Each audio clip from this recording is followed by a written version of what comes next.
Awaited Battle of the Fineliners, where I compare and review all of the fine felt tipped pens that I use. As you guys know, I love Fineliners, and I know most of you are big fans as well. So let's just get into it. If you guys have been watching my channel for a long time, then you definitely know that these are the Staedtler Tri Plus Fineliners. I've had them for a while and I use them pretty frequently. So something that's really original about these is that they have triangular shaped bodies, so they are very, very comfortable to hold, and they also won't roll around on your desk or anything. The tip is 0.3 millimeters, and although it's a really thin tip, these don't flatten out as much as you would think. I've had this pack of 20 since April of 2015, and they've all held up really well, except for one or two of them have started to run out of ink, but the rest of them still work, are amazing. They last such a long time, and I appreciate that, so I would definitely buy these again. I use these for note-taking and mind mapping and occasionally in my bullet journal, and I think the ink quality is really awesome. And since these are essentially markers, they definitely will ghost through paper to the other side, but there is very minimal bleeding through, and that's something I appreciate because a lot of Fineliners will definitely bleed through paper, so that's something to keep in mind, but these are really awesome. So these next Fineliners are the Papermate Flare pens, and the point size is medium. These are very, very popular because they are readily available. You can find these at Target or Walmart or Staples, and so I really like that these are more budget friendly than some other overly priced felt tip pens. These I have been exposed to for a long time. I got my first pack maybe when I was 11 or 12, and so I have had a lot of experience with these pens. I can tell you that if you buy a pack at the beginning of the school year, towards the end of the school year, it will still, they will all still work, and the ink will not run out, so they do last a long time. However, the tips will flatten a lot, especially if you put a lot of pressure on paper while you write, and as they flatten more, the pen will ghost through the paper more and occasionally will bleed with the darker colors.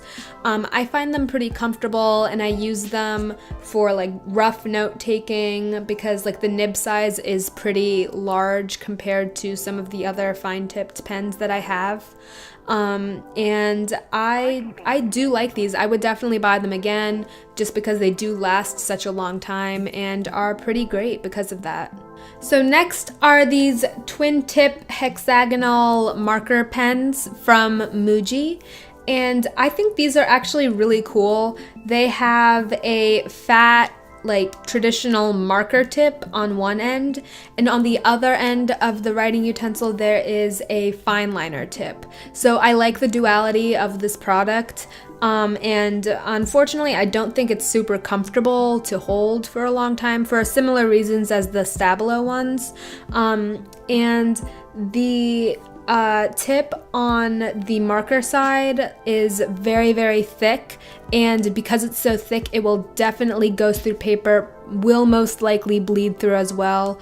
The fine tip also has a couple of problems with bleeding, but I don't know. I use these pretty sparsely and I don't use them heavily, so I don't know exactly how long these would last. But I'm not sure if I would buy these again, mostly because I just ended up not using them as nearly as much as I thought I would.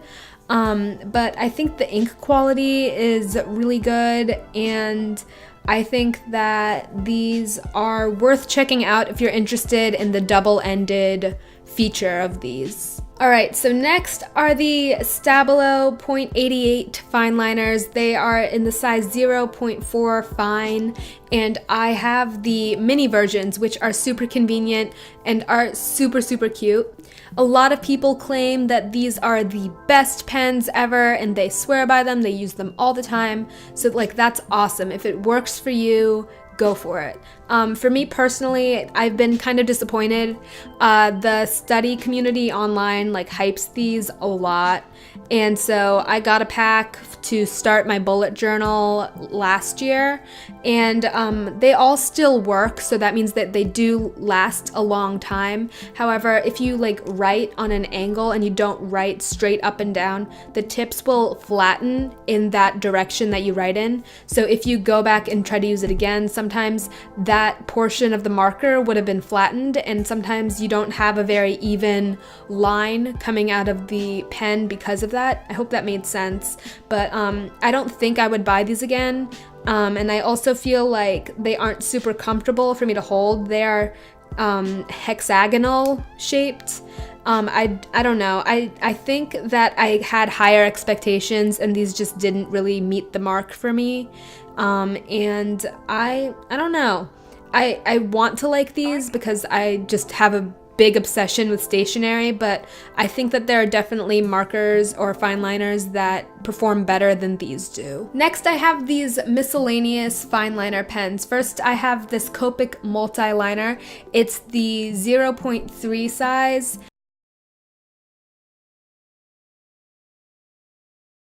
Items, but this Copic multi-liner is kind of a disappointment. Copic has an awesome name in like art products and like drawing products and stuff, so I thought this was going to be awesome. However, it kind of disappointed me because I hardly ever use it, but when I do, it skips a lot. There isn't really a lot of consistency with ink flow, and it flattens very, very easily. So at least for me, like, this did not work at all. But I also have these Pigma Micron pens. These are from Sakura, and hands down, like, these have the best ink quality out of any of the fine liner pens that I am talking about today. They are they all have like waterproof ink, and they also claim to be fade proof as well. So over time, like, your notes will not fade out and lose its like color saturation and things like that. And I think that's really important, especially if you want to keep your notes for a long time. And I have a pack of 3 black ones, the 01 size, 03 size, and 05 size. And I love that it comes in so many different sizes. Like, for example, this 01 size is actually equivalent to 0.25 millimeters. And that's really, really thin, guys. So I love that you can kind of get a lot out of, depending on whether or not you want a wide or a thin tip. But regardless, the ink is awesome on here, and I really, really want to try the colored versions of these just because, like, these black ones have been so great. They don't last that long though, because especially if you use them a lot, like, the ink will run out pretty quickly, but I think that's kind of a trade-off for all of its other great traits. I'm constantly asked what pens bleed through paper and how much, and so I thought I would just rank these for you guys. So on the far left are the ones that bleed through or ghost through paper the most, and on the far right are the pens that bleed through or ghost through the least. And so as you can see, the ones that ghost through the most are the Papermate Flare pens, and the ones that ghost through the least are the Pigma Micron pens. So that's just something to take into consideration if you're thinking about buying any of these fine liners. So next, I just wanted to wrap up by ranking these fine liners from my least to most favorite. So all the way on the left, I have my Stabilo .88 fine liners. Those unfortunately are my least favorite out of the bunch, just because they don't perform as well as I expected them to. And next are the Muji twin tip pens. Those are just because I don't find them very practical for what I use them for. Next, in the middle are the Papermate Flare pens. Great deal. They do bleed through a lot. And then next are the Pigma Micron pens. All around great quality ink, and I would definitely repurchase them. And next, my absolute favorite, and this should come as no surprise to anyone, are the Staedtler Tri Plus fine liners. If you ever want to splurge just a little bit and treat yourself, it's really worth checking out these and getting a pack. I hope you guys found this video helpful, and if you did, be sure to give it a thumbs up. Subscribe to my channel because I will be